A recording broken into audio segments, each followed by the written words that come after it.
Comic books. Comic books. Comics. Comic book podcasts. We like Comic books.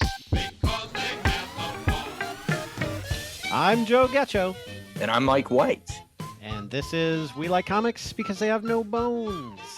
Yes, it is. And as usual, you can check us out on social media at Boneless Comics Podcast on Instagram, Facebook, or YouTube for our after show, and at Boneless Comics 1 on Twitter. And as usual, you can also check out our website at bonelesscomicspodcast.wordpress.com for bonus material like notes on each episode, more information about us, your dynamic duo hosts, or directly on our podcast distribution site, anchor.fm/bonelesscomicspodcast. Like us, subscribe to us, and send us comments with your thoughts on our podcast. We've been looking at the statistics, and some of them are evening out so that the platforms are all being used semi-equally, which is cool to see. We're slightly more popular on Apple Podcasts than Spotify now, and we also have some decent percentages listening through web browsers and directly from Anchor. So thanks everybody for listening, and if this is your first time listening to an episode, welcome. You should go back and listen to the others too. Yeah, I think particularly with this one, because this is a really nice companion piece to the Batgirl episode that we just did. So I think if you enjoy this one, probably go back and listen to that one too, because it's pretty relevant as these two characters are related. I sort of a side note, I noticed on Spotify recently that they do have a rating option like Apple Podcasts. We've been telling people to give us 5-star ratings, and I don't know if they just added that feature or if it was so buried in menus that I didn't find it before. But I mean, this, a couple of middle-aged guys using technology, so maybe I just missed it.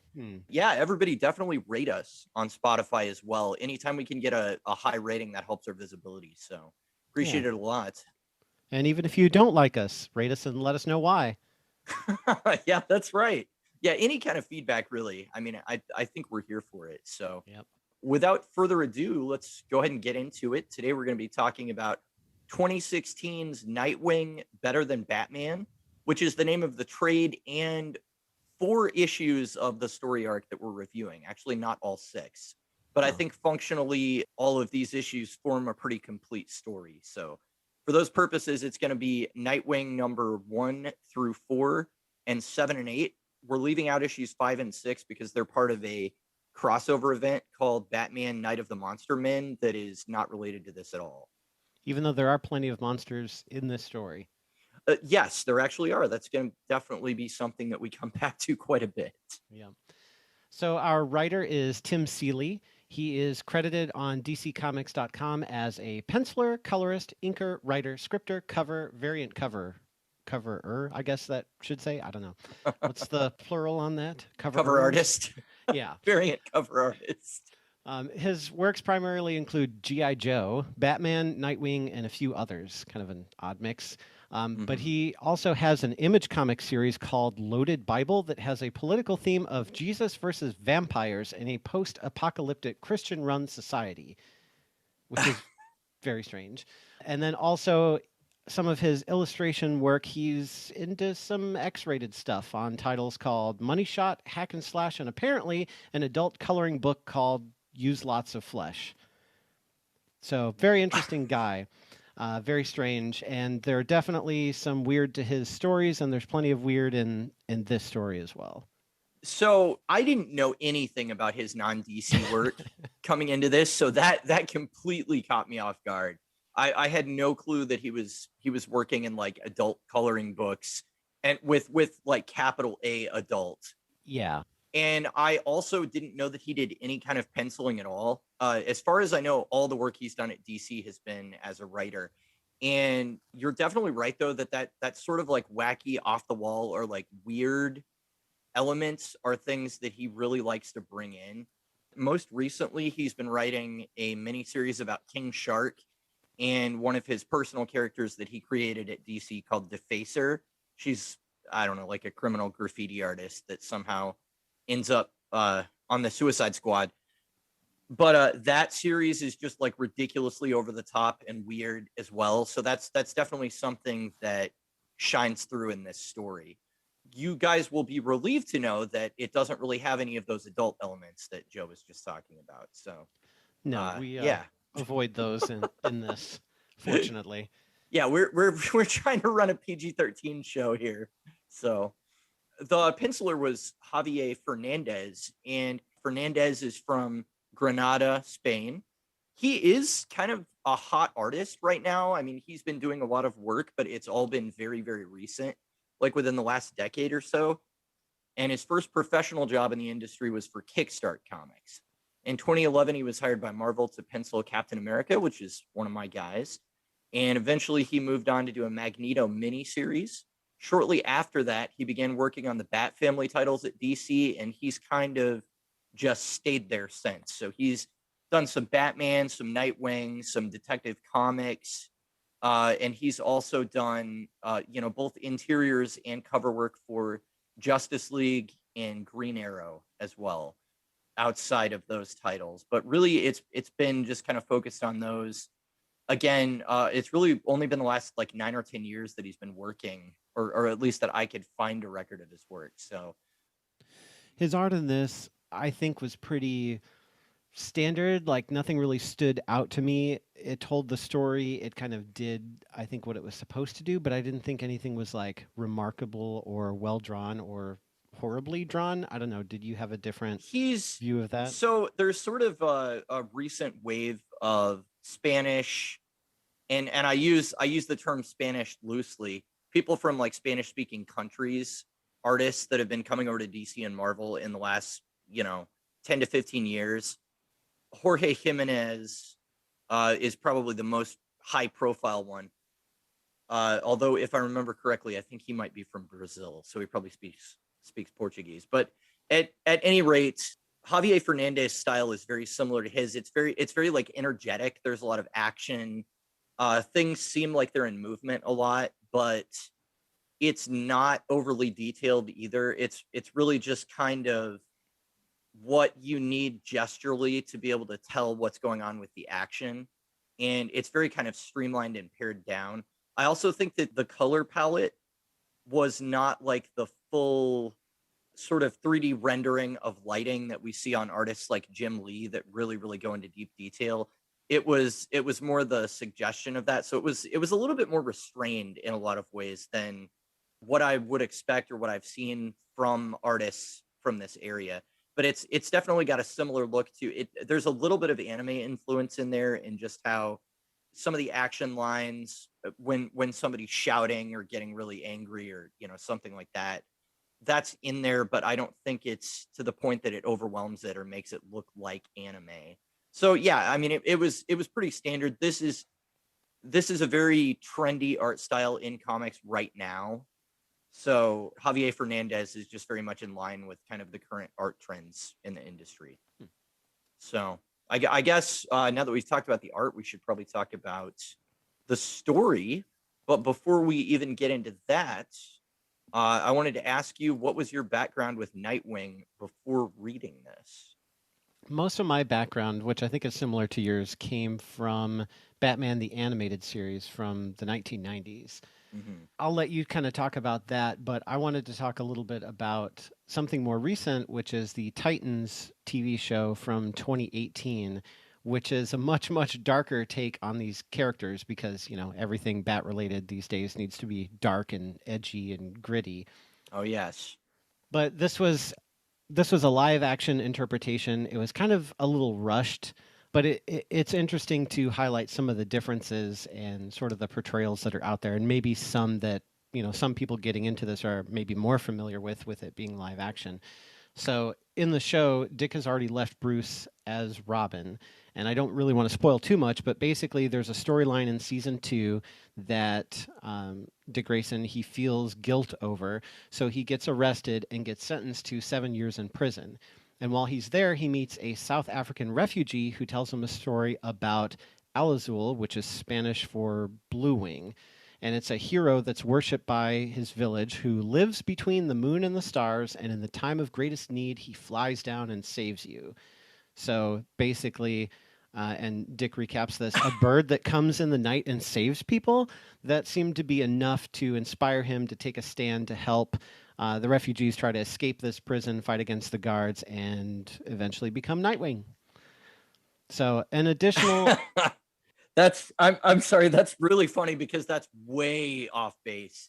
And we'll get into why he actually picked the name really soon, but that's Yeah, so yeah, the show has a that's lot of things like that. Like Batman kills the Joker. The Titans are all pretty much equally violent. Jason Todd is on drugs. Tim Drake is a takeout delivery boy. And Barbara Gordon is the commissioner of the GCPD and apparently hates heroes. So it's very out there. It's not like Gotham that was sort of like taking the elements and telling its own story. This really, Titan seems like it's an adaptation, but it's like through a lens of darkness and blackness that's making it a lot more gritty. So, but I just wanted to talk about that because it's so drastically different, yet at the same time, it's, I don't know, kind of a fun show, and it gets better each season. So, well, it's funny because what I've seen of it, I've never actually watched it. I think the first trailer that I saw where basically Dick Grayson looks into the camera and he's like F Batman. I was like, yeah, I think I'm out. They're obviously just trying to be edgy for the sake of being edgy. Yeah. And that kind of turned me off right away. And I haven't heard anything yet that's made me go, oh man, I really need to see this different take on my characters. I think Gotham was easier for me to swallow because it was so clearly from the get-go like, okay, we're just setting up our own unique world. It feels like Titans, they're going like super comic accurate with the looks of the characters and the outfits and things like that. Like I know they showed Garth or Aqualad in one episode and like they nailed his outfit as Tempest. But, you know, the actual characterization and the spirit of who these people are seems to be off. And I think I can handle it more the other way if they don't look quite right, but they're kind of nailing who they are as people. So yeah, I've kind of stayed away from it. I was aware of Nightwing, I guess to answer my own question, I was aware of Nightwing just kind of through word of mouth before Batman the Animated Series was on, or before I was kind of aware of it. At least I have early memories of, you know, having at least seen a picture of him, maybe on a comic book cover or something like that. I didn't read a lot of Batman as a kid, though, so I didn't really know anything about him. I just had always heard kind of through word of mouth that, okay, he's Dick Grayson. He grew up and he needed to become his own hero after he was done being Robin. So that's, for the purposes of this story, that's really what you need to know about Dick Grayson. I mean, that's pretty much, you know, he was Robin the Boy Wonder. He grew up. He started spending more time with the Teen Titans. And depending on which version of continuity you're looking at, he either became really angry or he just realized he didn't have time to devote to both Batman and the team. But eventually he adopted his own identity. And something that they get to actually in Nightwing Rebirth #1, which, Joe, from what you told me, you weren't able to read that in the DC Universe app, which really kind of sucks. But something he talks about there is that he actually picked his name because of Superman. It's got nothing to do with Batman. So there is a Kryptonian legend about characters, basically heroes from their past, called Nightwing and Flamebird.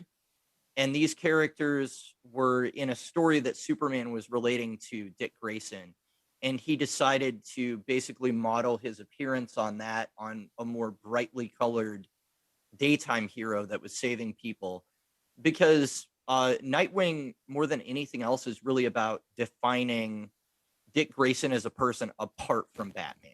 So it doesn't have anything to do with Batman. It doesn't have anything to do with him being Robin or any other bird motif. It was the Nightwing was known as the Great Rebuilder, or the Catalyst of Change, eternally reborn to start anew.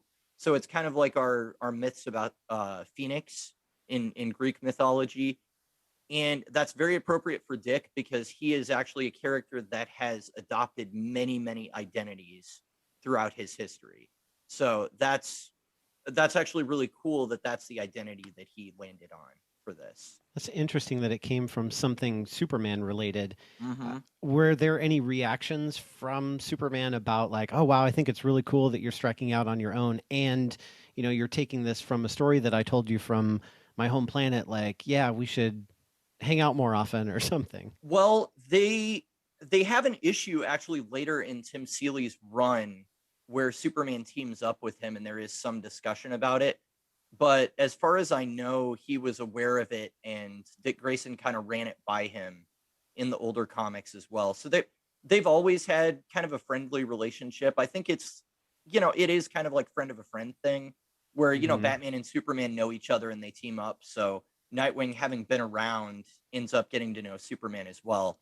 But it's also part of him just being an adult and joining that larger hero community, as opposed to just being associated with like a teen team or with Batman himself as a sidekick character. So, Yeah. Well, yeah. it's good that he didn't have to be a Kryptonian to use that, because I don't think the name Dick L would have went very well together. Yeah, that wouldn't have gone over too well. No, probably not. So, if you don't mind, I'm going to go ahead and quickly summarize what happened before this story, particularly in Nightwing Rebirth #1, because that issue gives us the very quick and dirty rehash of really the last 5 years of his history. And so we've mentioned New 52 before, but that was pretty much DC's line-wide reboot. They took everything back to #1, and during that time, it was revealed that Haley's circus that the Flying Graysons were a part of when Dick Grayson was a child was actually a front for the Court of Owls. And the Court of Owls is a clandestine organization. They've been there since the foundation of Gotham. It's basically a way for the rich and elite to control everything that happens in the city. And they have undead assassins called Talons. And so the actual real purpose of Haley's Circus was to be a front for this organization. And they were supposed to be looking at the different gymnasts and people in the circus and trying to pick out people that would be good candidates for Talons. So he's referred to by the Court of Owls as the Gray Son of Gotham.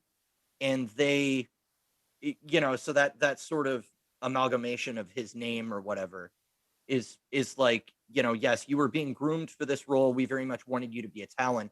But then his parents got murdered, and Bruce Wayne took him in and sort of removed their ability to indoctrinate him. So he has a very strong tie to these villains, where they're one of his threats that since 2011, the Court of Owls, or in this story, the Parliament of Owls, they keep coming back to fight him. So Wow. So the Court of Owls ends up being more of an antagonistic organization for Nightwing rather than just Batman, yeah, because it's so part of his origin. they in New 52 and moving forward, they are actually ingrained in his origin. So yeah, they're very much a part of that world. And his first trade, I believe, doesn't really get into it, but the second one really gets into it strongly. And yeah, he's obviously got a decision he has to make where he's like, do I want to separate myself from this organization, or kind of pay homage to it because it's where my parents were, and all of this. And I can't remember if they had any awareness that was the true purpose of Haley's Circus or not, but it's definitely a story element that keeps coming back. So this story really just continues with that.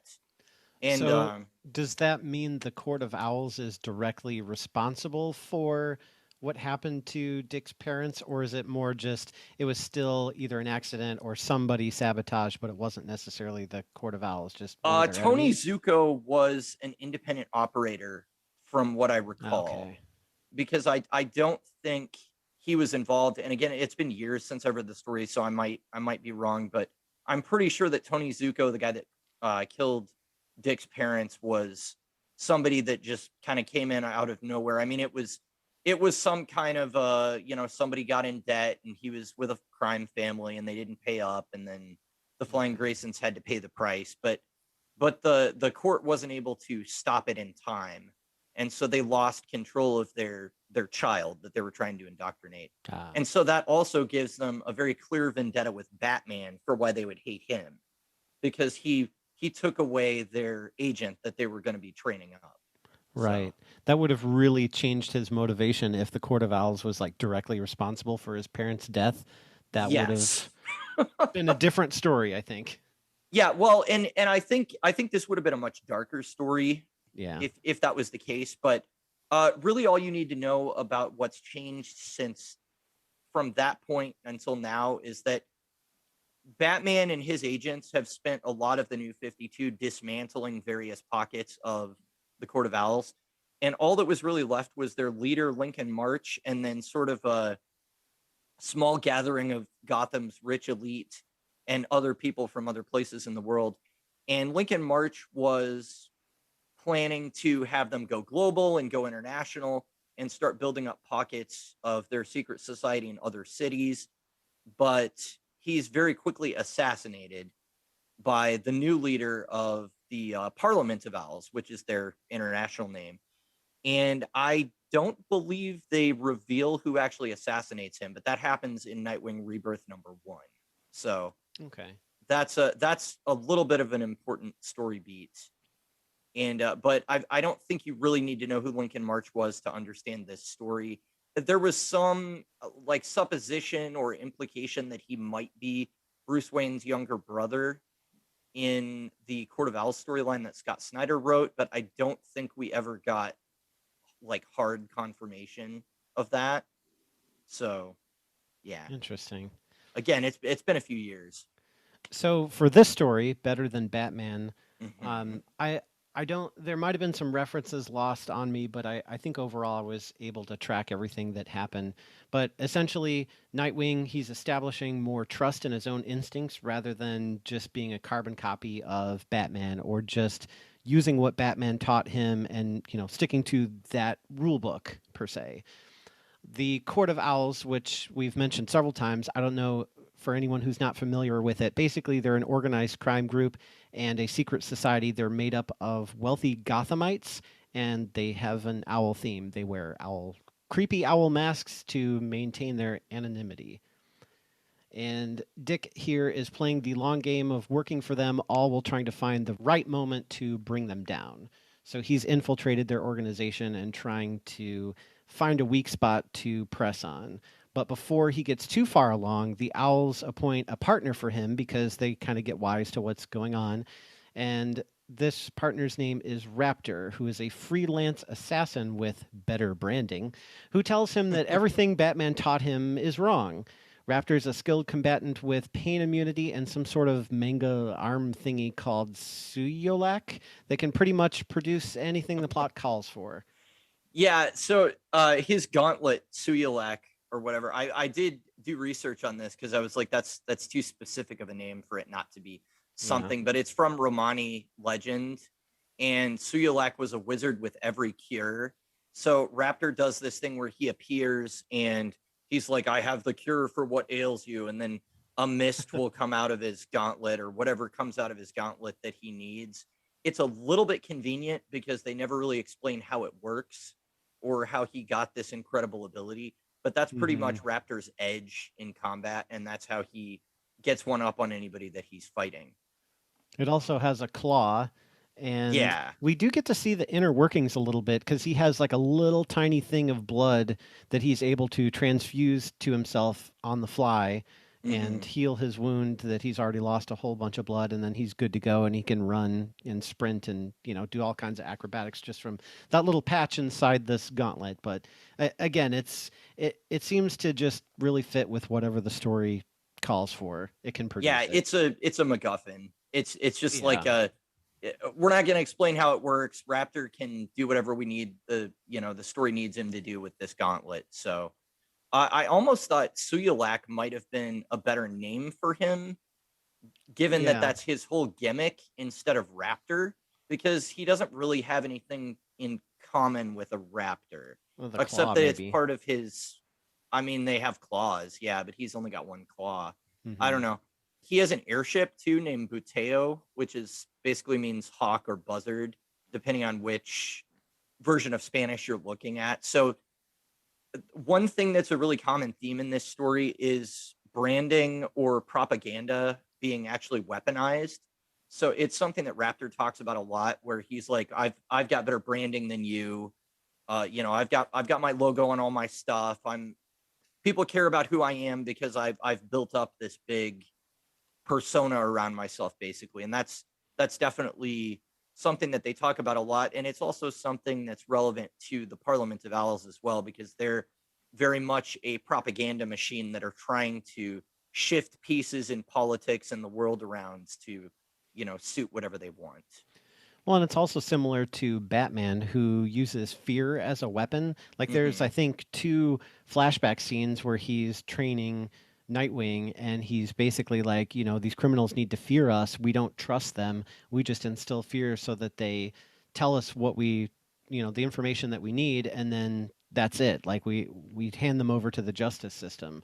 So Batman, kind of has this branding of his own of, when you see the bat coming, you should be afraid. You should be running because you know what's going to happen. So Raptor sees Nightwing as kind of like a brand extension of Batman rather than him being his own person. Like, Batman Right. owns the parent company, and all the members of the Bat family are just subsidiaries, I guess. Right. So Yeah, I mean, everything Raptor does is very much on brand, and I think that's obviously very intentional because they talk about it, but it's also something interesting to inject into a Nightwing story, because this is very much, especially at the beginning of this story, Nightwing is asking a lot of questions of Batman. Hey, do you think I'm going about this the right way? And Bruce is basically like, look, you said you wanted to do stuff on your own. I'm going to let you just do it. So I'm not necessarily so worried about that. You do things differently than me. Go out and do it. And even the idea of using fear as a weapon, I think, is something that Dick Grayson himself is not necessarily so interested in. His tone and his character is so different from Bruce Wayne, where Bruce Wayne I view as somebody that's kind of stuck in that moment of pain that happened to him as a child. Dick Grayson, in a lot of ways, has moved beyond it, and he's really helping people just because he likes helping people, and that's sort of ingrained in him to be a hero, because Batman raised him, and obviously he does want to prevent things from happening to others, but there's also kind of this sense of just swashbuckling fun about him, where he's like, he just likes jumping off rooftops and the adventure aspect of it as well. So I do like the title of this trade better than Batman, because in a lot of ways, this story is about him finding a better way than Batman to be a hero, or a different way, at least, if not better. yeah, so I have sort of a personal anecdote along with this story, which will sort of feed into my rating. But Mhm. I've never been in the circus. I don't dress in spandex at night. But as far as being in business, so I had, basically, you could call a business mentor, and it's sort of similar to Batman and Nightwing. Well, who was Robin at the time, where it's like, the younger person has kind of their own ideas of how to approach things. They want to kind of go off in their own direction, but you have the mentor who's got the experience, who knows kind of what the right way to go is, or can predict what the reactions are going to be. And he's got, like, Batman is Batman. He's got his style down. He's got his brand down, you could call it. He knows exactly what he's going to do pretty much in any situation because of prep time and, sitting around thinking about how to beat bad guys. But Nightwing, he's got a lot of his own ideas, his own instincts, and he's got a lot of training from Batman, but he doesn't really have the experience of just being on his own and thinking for himself. And so for me, like, it's a similar situation that I was in, where I was with this mentor for many, many years. We became really good friends, and finally it came time for me to get a position where, essentially I was the top dog, kind of on my own, away from him. And it was Right. difficult because I was trying to remember what I was trained to do, and I was always thinking, what would he do in this situation? How would he handle this situation? Oh, I bet, if we were in this situation, he would be able to get us out of it. And, it took realizing, and, he told me the same thing, like, you got to think about, what are you going to do in this situation? And sometimes you have to sort of pick what you're going to do and commit to that, and, learn from your mistakes. And that's really where Nightwing is here, is he's out of it, or he's out from Batman, and he's trying to establish himself on his own, but he comes up against a situation where he's not entirely sure what to do, and his instinct is going to carry him through that situation.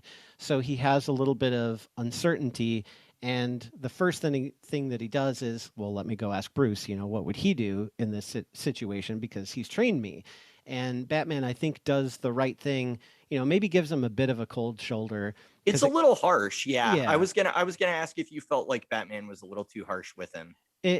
But it was kind of like, and I think Raptor says he's starts to do like a self-proclaimed mentor thing for Nightwing, and it's like, well, I'm going to give you some tough love here. So I think what Bruce was doing was a little tough love of like, you said you wanted to strike it out on your own, so you need to figure out what you're going to do. It's basically he's given him the tools and the foundation to be able to succeed. Now it's up to Dick to figure out, to use everything that Bruce has given him over the years to actually be successful. So yeah, it did come off a little cold, especially because I think Bruce, he was like, well, I'm paying for this and I'm paying for that, and that's the extent of, what I'm going to do for you. You wanted to strike out on your own, so you need to do it on your own. And he was a bit of a dick, even though his name is Bruce. But at the same time, I think it was, his idea of tough love of, okay, you know what, he's going to come and ask me what to do in this situation. And if I help him, he's just going to come back to me and ask me again and again and again when he comes up against these crazy situations. And being Batman for years, he knows that he's going to come up against crazy situations like literally every day because Gotham is full of insane people and people who like to dress up as animals. And people who like to change into animals and wolves and all kinds of crazy stuff. Yeah. So he's basically just like, you know what? You wanted to do this. You're going to have to fly on your own. So, well, and I think it is important to note that where this story falls in continuity, Dick Grayson's identity had been made public during New 52 during an event called Forever Evil. And at that point, Bruce helped Dick fake his own death. And then Dick went deep undercover in this spy organization called Spiral. And that's where the comic book Grayson comes in, which I think ran for like 20 issues or so. So it was a good almost 2 years where Dick Grayson was like a super spy instead of being a superhero. Okay. And during that time, he had to make some moral compromises and make some really hard decisions about things that he would do that he wouldn't normally have had to do as a superhero. So I think this story is him really getting his feet wet as a superhero again, now that I mean, it's complicated and there's no need to explain it, but they hide his identity again. And they kind of like Spider-Man No Way Home. They find a way to erase the world's memory of Dick Grayson being Nightwing, except for the really important people. So, well, that's interesting because in this, he kind of has to make some hard choices as well because it's not as simple as, break in, rescue everybody, free them, and then we're good to go. Like, even Raptor brings this up of like, how deep are you willing to go? Because you're going to have to make some short-term sacrifices to get to the long-term goal. And I think that's really a tough moral quandary, right? Because you see people who are imprisoned who are going to be used for genetic experiments or made into talons or whatever, and you want to save them because you're a superhero. But at the same time, you got to look at the long-term or the big picture goal of taking down the entire organization, because you can find these bases and rescue people, on and on and on again, which there's nothing wrong with rescuing people. But if you can actually prevent people from becoming in danger in the first place by taking out the organization as a whole, then you don't have to worry about, constantly chasing your tail, trying to find out where these bases are located and rescue everybody. So there's a lot of that in this where he has to figure out, what is he willing to let slide and what isn't he willing to let slide. Yeah, well, I mean, there's like literal like children and orphans and homeless people that the Parliament of Owls are doing genetic experiments on.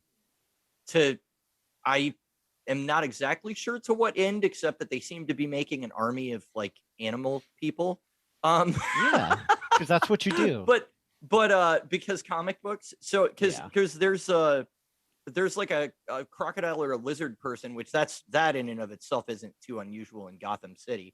But there's the leader of the Parliament of Owls turns into a giant owl monster towards the end of the story. And I think there was at least one more transformation in here, if I'm not mistaken. So that seems to be what they're doing with all these people in sort of it's the story isn't really commenting on human trafficking exactly, because that's obviously pretty far from any sort of real Right. human trafficking thing that would happen in real life. But Hopefully. Nightwing does have that sort of moral struggle of like, okay, I just ran by this base where I saw, hundreds of people in cages. My first instinct is to set them all free. And I think this is harder for him than it would be for Batman, because I think Batman is very much a big picture guy. He's looking at what's going to do the maximum amount of damage in the minimum amount of time. But Dick has a really big heart, and he is, stuff just hits him a little bit more than it would Bruce Wayne, who's kind of cold and emotionless about doing a lot of these things. So, and I mean, that comes across in his personality in this story too. He jokes around a lot. There are times in the story where you don't even feel like he's paying full attention to jumping off buildings and fighting bad guys, because he's like on the phone with Barbara Gordon part of the time. And I think with both with his fighting style and with his personality and that moral problem that he has of like, okay, how deep am I willing to go in the Parliament to take them down? I think that really does show how different he is from Batman. So Yeah. And then at the end of the story arc, we have this sort of revealing of a love story where we find out that Raptor is actually connected to Dick Grayson a lot more than I guess we had realized when we first saw the character.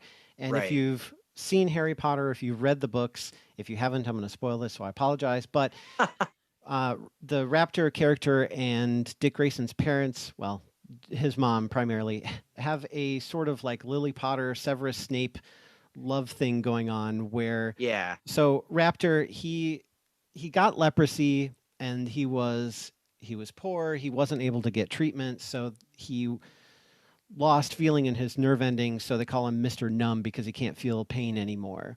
And so he survived, and he met Dick's mother, who Mary Lloyd, who was, I guess, kind of a thief of sorts. And so the two of them teamed up, and they would basically like rob from the rich and give to the poor. And they had this like developing friendship that was going on. And at some point, Mary joins the circus, and that's where she meets John Grayson, who becomes Dick's father. And so they get involved. And so now Raptor's kind of on the outside to where he had a chance at, I guess, this love life, but instead, it went to somebody else. And so he's busy sulking or whatever he's doing. He's still up to his old tricks, and he's trying to rob Bruce Wayne, I think it was, during the act where Dick's parents were killed. And so he Right. blames himself for not saving, well, Mary, because he probably doesn't care about John Grayson. we but- can let that guy fall. Yeah, exactly. But Mary, I should have been there. I should have saved her. I should have seen what was going on. So he feels some regret for that. So he kind of takes it out on Dick, which is really what Severus Snape does, is he takes it out on Harry because he had that whole thing going for Harry's mother. So it seemed very similar to me. It was the first thing that struck in my mind. But it was interesting because like Harry Potter's a little kid when he meets Severus, whereas Dick Grayson, like he's had this pretty decent life and went from being Robin to Nightwing and striking out on his own. And then now this is when Raptor decides to meet up with him, or maybe he lost touch with him and the Court of Owls brought them back together. I don't know. It just seemed like, well, if this was so connected from the get-go, then why has it taken this long for him to meet up with him? And they do show that like Raptor was basically stalking him. He's got photos of Yeah. Nightwing like soaring through the air on his grapple somehow. And so he's basically been watching him for years and years. And It's like that scene in Minority Report where Colin Farrell walks in and looks at the bed, and there's like all the pictures all over it, and he's Yeah. like, this gentleman is what we call an orgy of evidence, where in other words it looks staged or it looks fake or whatever. But yeah, it's almost I don't know, it's a little hard to believe that he has that much on Dick Grayson, and Dick Grayson is Nightwing as well. But I don't know, it's interesting in that Raptor is, for all intents and purposes, the villain of this story, but I don't think I would actually define him as a villain. I think he is more of an anti-hero because they show him he does kill people at certain moments in the story, but it's always somebody associated with the parliament or somebody that's quote unquote evil. And he does seem to be trying to work against the Parliament of Owls. In fact, there's one point where they get a whole bunch of evidence and they're gonna, take it to the police, or at least that's what Dick thinks. But instead, Raptor leaks it to another spy organization, Cobra, and then Cobra comes in and they murder a whole bunch of the Parliament of Owls people. And basically Raptor's like, that's totally fine with me. They're evil.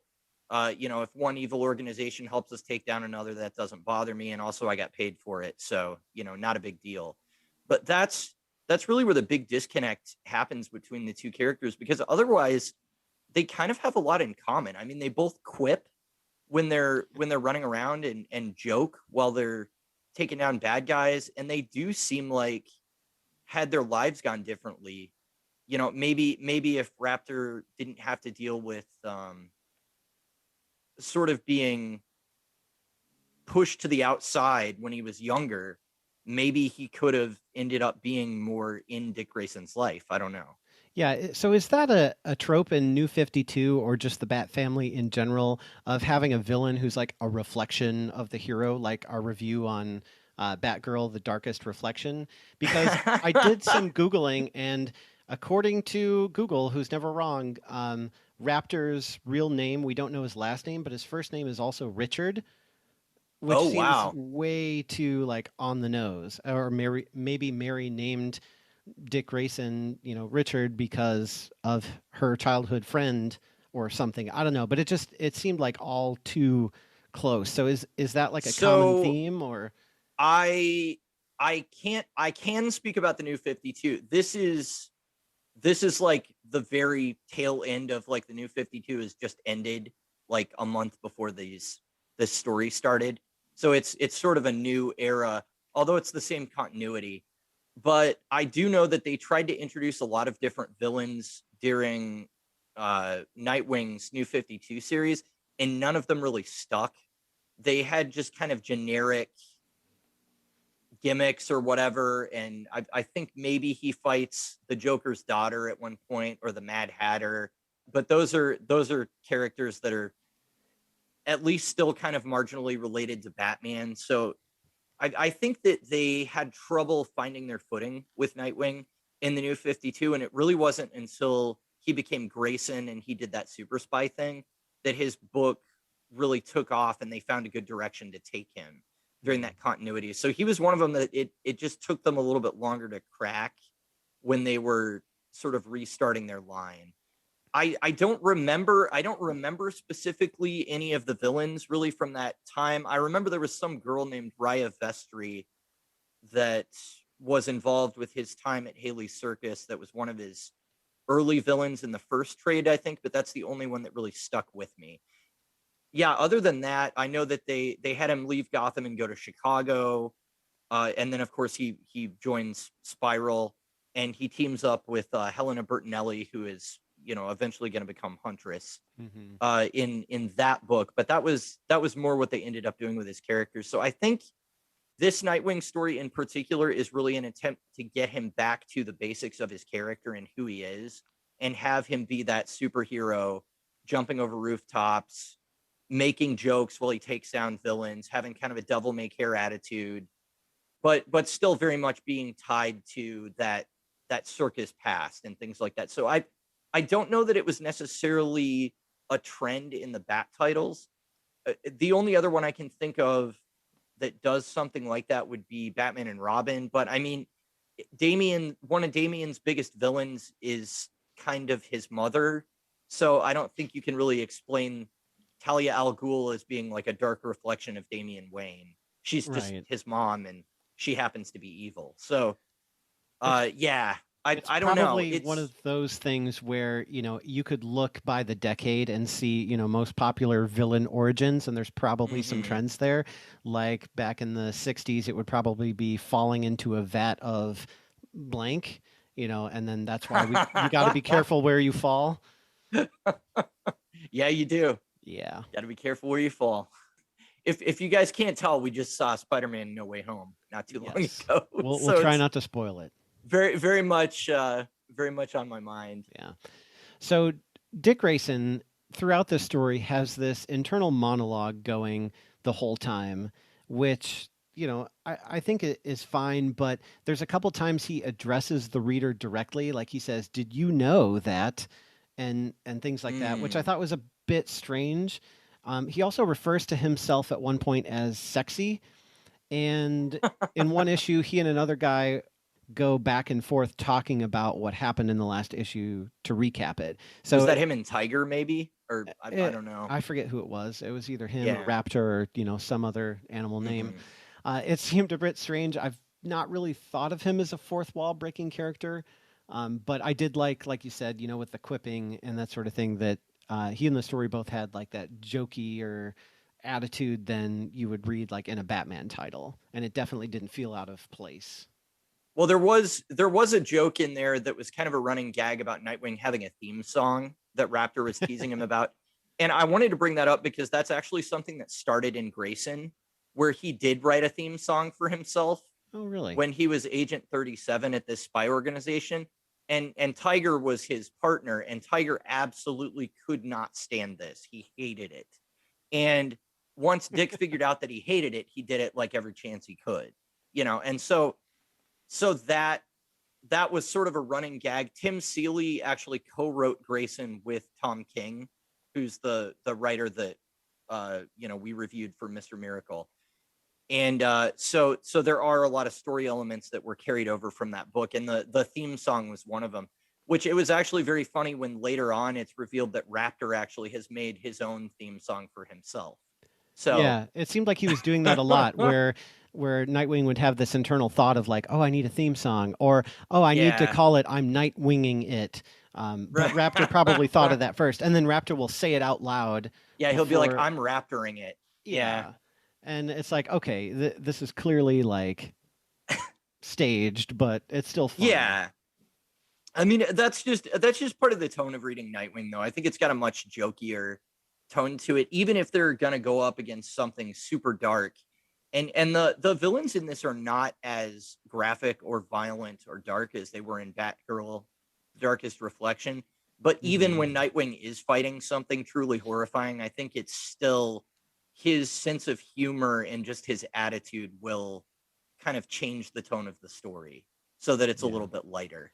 So yeah, speaking of Batgirl, having her in this story was interesting, like because she and Nightwing are sort of attached in that way, like them trying to have dates and then not being able to keep them, or misunderstanding like, well, what kind of date are we having here? Are we having a like civilian date, or are we having a superhero crime fighting date, and having mixed messages like that was all funny. But at the same time, like I thought her portrayal in this story was more of like, she was in costume I think pretty much the whole time, but she felt more like a damsel in distress and kind of nagging Nightwing more than what we read in her standalone story. Like when she's yelling, her mouth is like huge and vertical, and I got this sense of like, does the artist have like a nagging woman in his life that he's specifically trying to draw here? Because it was like really, she was yelling like, "Oh no, you didn't! Don't you go there!" That kind of thing. Well, there's one point in the story where I do think it's appropriate for her to have a big reaction, and that's when Raptor does actually kill somebody, although we later find out he didn't actually kill them. But it looks like he's killed somebody, and she basically is like, "I told you shouldn't have teamed up with this guy. There's black and white, there's right and wrong, and he's operating in the gray. That's not where we operate." And I did think it was interesting, the idea that Tim Seeley hit on, that she's a police commissioner's daughter, so she is going to see things in more of a black and white lens than somebody like Batman or Nightwing might, who have been more in the trenches of crime fighting. That being said, this is my least favorite portrayal of Barbara Gordon, because like ever. Well, because particularly this iteration of her that started after Gail Simone stopped writing during New 52, they changed her to this sort of do-it-yourself outfit that it's a lot brighter, it's a lot more colorful. It's got less of the padding and armor and that kind of stuff. And they also changed the tone of the character to be a little bit more relatable to teens and injected more kind of teen drama into it. She's And drawn a that lot way of the too. intelligence and a lot of the things that we really liked about Gail Simone's run in the last episode, those were not necessarily carried over. So there's really a big disconnect with me because I really loved the Gail Simone run so much, and I felt like they really, like, she just did so much work to make Barbara an empowered character that I really don't care for the portrayal that happens right after when they switched creative teams.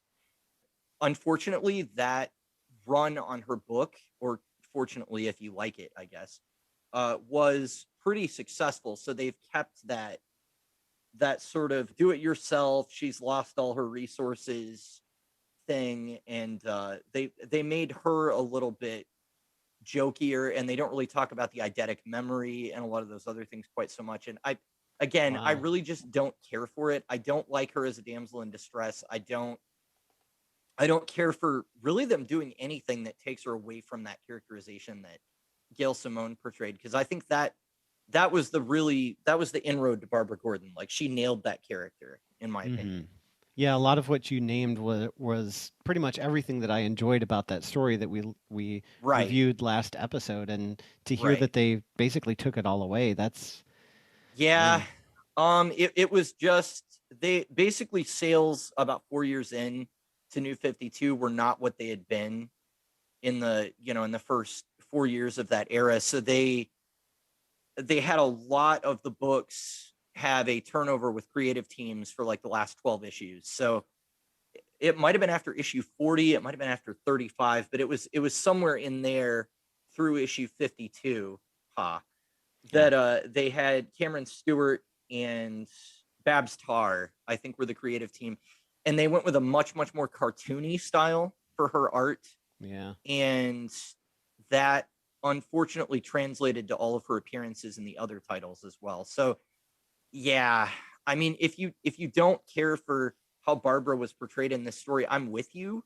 I don't know that it's necessarily on Tim Seeley, though. He was really just being consistent with what they were doing in the line, Right. unfortunately. Well, that's funny because, like, from my perspective, I was just like, why is he, ruining this character all of a sudden? But Yeah. I guess it was more just, like you said, he was going with what was at the time. Because looking at it Yeah. later, I'm just thinking, well, this is totally different from what I just read. What's going on? So I didn't realize all Yeah. that.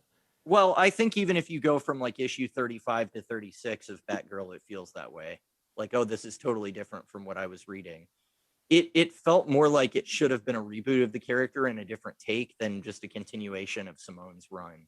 So, Yeah. but that's a pretty long sidebar. So I should That's all probably right. get off my. I mean- I can rant about that for a long time because I really like Gail Simone's Batgirl. I can so- tell because you keep knocking your microphone over. Oh, I'm sorry. I keep hearing it going. You must be really passionate about it. I'm very passionate about Yeah. it. So one more thing that I really wanted to briefly discuss was the very end of the story. So there were two things that I thought were really cool that Tim Seeley did, and the art definitely sells this, in that the fight scene at the end where Nightwing finally decides, I've got to take out Raptor. He's killing people. And, they've managed to take down the Parliament of Owls, but Raptor's doing it by murdering them all. And, Nightwing is not okay with that. Because Raptor can't feel pain, Nightwing basically proves that he can turn it up to 11 like Batman, and he just starts breaking every bone in his body. And that fight scene got really brutal, but I also thought that it was cool that they showed that he can turn it up to that intensity if he needs to. It's just that that's not what Nightwing's about, so that's not going to be his first option. Whereas Batman's probably going to go out on the street, and the first thing he does is starts breaking arms. You know what I mean? Yeah, that's So- pretty so- much the default setting on the Titan show. Oh, you just is described. it really? Yeah. Yeah. Okay. Well, yeah, there you go. So again, he can do it. And this was a situation where it's like, well, you're not going to hurt Raptor enough that he's going to stop coming. So you really do have to just physically disable him so that he can't move. And so he did that. He broke like, I think both of his arms, like maybe broke one of his kneecaps and all this stuff, and just left him there for the police to find. And it was really rough. I mean, it was a brutal fight scene, but Mhm. I think he did what was necessary there, and it wasn't. The story called for it. We'll put it that way. Yeah. The other thing that I really liked about the resolution of the story was that they didn't make Mary Lloyd and Raptor's past relationship be explicitly romantic. I think it would have been really easy to do that, but I think it was better to have it be an unrequited love type thing. And that also didn't really muddy up Mary Grayson or Mary Lloyd as a character, or it didn't really show her as being more morally gray or anything like that by like ending up with this guy, and they were just stealing for a while. I mean, they definitely were people that were more outliers within society, but I don't know. I would have found that distasteful had their relationship been romantic in the past. Yeah. So A little too much. yeah. Well, shall we go on to final thoughts and ratings? Yeah. So I've been actually having a little bit more difficult time rating this than the last one. Honestly, I think that the story's pretty tight. I don't really think there are too many problems with it. The gripes that I would have are more nitpicks, like the Suyalak gauntlet that Raptor has is very much just like, I'm using a plot device. I mean, that's just kind of capital P, capital D plot device. That was a little bit too, I don't know, you just kind of felt the hand of the writer there.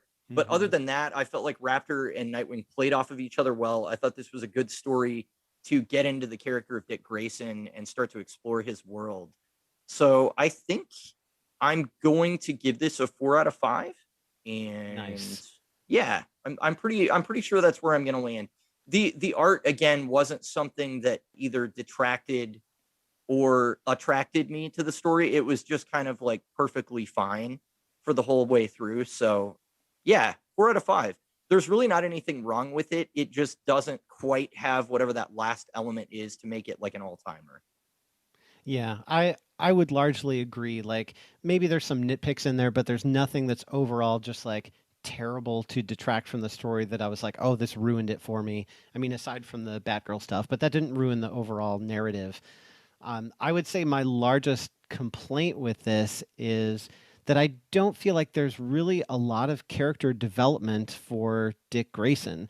Like this is called Better Than Batman, but he's not out to prove that he's better than Batman and then finds out that he doesn't need to be better, he just needs to be different, or something like that. Like there was no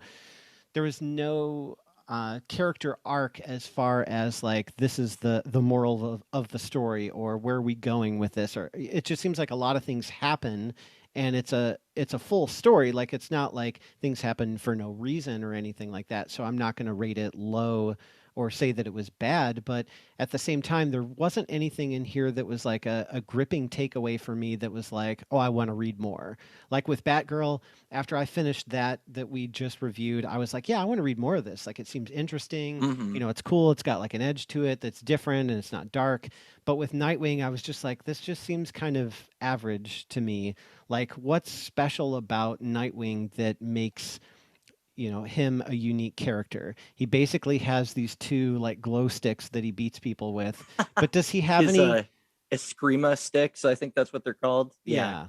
Does he have any gadgets? He has like a grapple or something? I mean, does he like what does he do to fight crime? He just beats them with sticks? I mean, that's like it just didn't seem like there was a whole lot to him, and they introduced this kind of personal story to where why is there a picture of you with my mother in this story? It's funny how often that comes I up. know, right? That's such a line that can be used anywhere.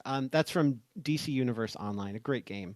But anyway, so this personal story to him, but it doesn't seem like it changes him in any way. He's not like, oh, I reflect back on my parents, or he doesn't visit a grave site later and look at their tombstones. Like the typical character tropes. Like I'm not saying they have to Right. get cliche with it, but it just seemed like it didn't really do anything for him through the story. So, like I said, this was more of an average to me. So I probably go right in the middle of like a 3 out of 5. Because again, it wasn't bad. I'm not knocking the story. It's just left me not wanting more, I guess is the problem. Yeah, that's fair.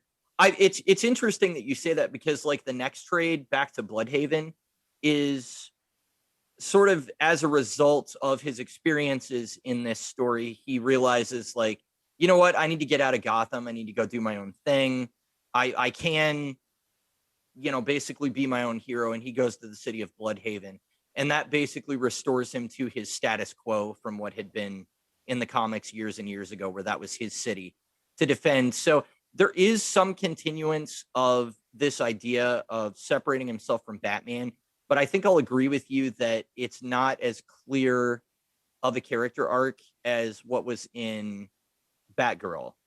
And I think that's just Tim Seeley, the writer. I think he's more interested in moving the narrative along than having those character moments. So I can definitely see that. That's perfectly legitimate gripe. Yeah, and again, this is really just based on the story and these issues. Like Nightwing as a character, that's a entirely different rating. Like, I think he's got such a unique standpoint of he was one superhero and now he's a different one, and he's sort of transitioned from working as a team or as a duo, working under somebody else and with a mentor, and now being his own person, and maybe even going on to mentor somebody else someday. So it's, like I said with my personal anecdote earlier in this episode, like I think it's a really it reflects with me as a concept. So I think the character is really awesome and has a lot of potential. But for this particular story, I don't think that they really delved into the character's potential other than just being able to tell a story around it.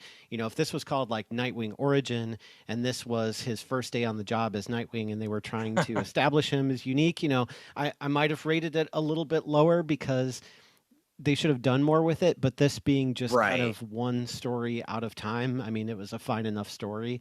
I just thought it was kind of an average story, and I'm sure there are way better ones out there. So yeah, that's fair. That's fair. Little disclaimer there, I guess.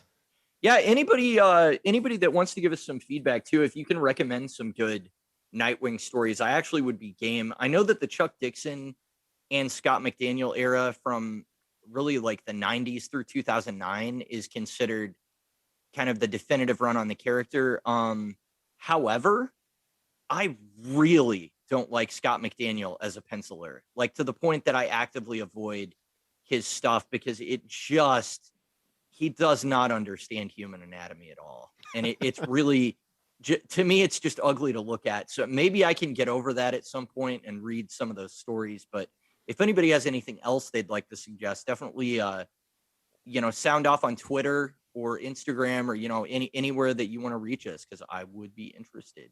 So. Yeah, well, Tim Seeley understands human anatomy. But anyway.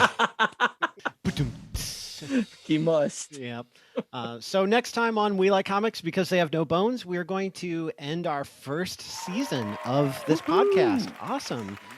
So we are actually going to have a video cast discussion of the biggest winners and biggest losers of the first season, a discussion on what we've learned in our first year of podcasting and what we would go back and change if we could. So this will be very exciting collaboration for us. We'll also post the audio on the podcast. So if you're not able to tune into the video or you just don't want to see our faces, that's fine. You can listen to the audio version as well. So that is. I think they're going to turn on YouTube and be like, oh no. No, I'm out. Peace. So thanks everybody for listening. We appreciate you. Don't forget to comment on social media, like us, subscribe to us, and think about us all the time and listen to all of our episodes again so we get more listens and likes. That's right. Thanks everybody.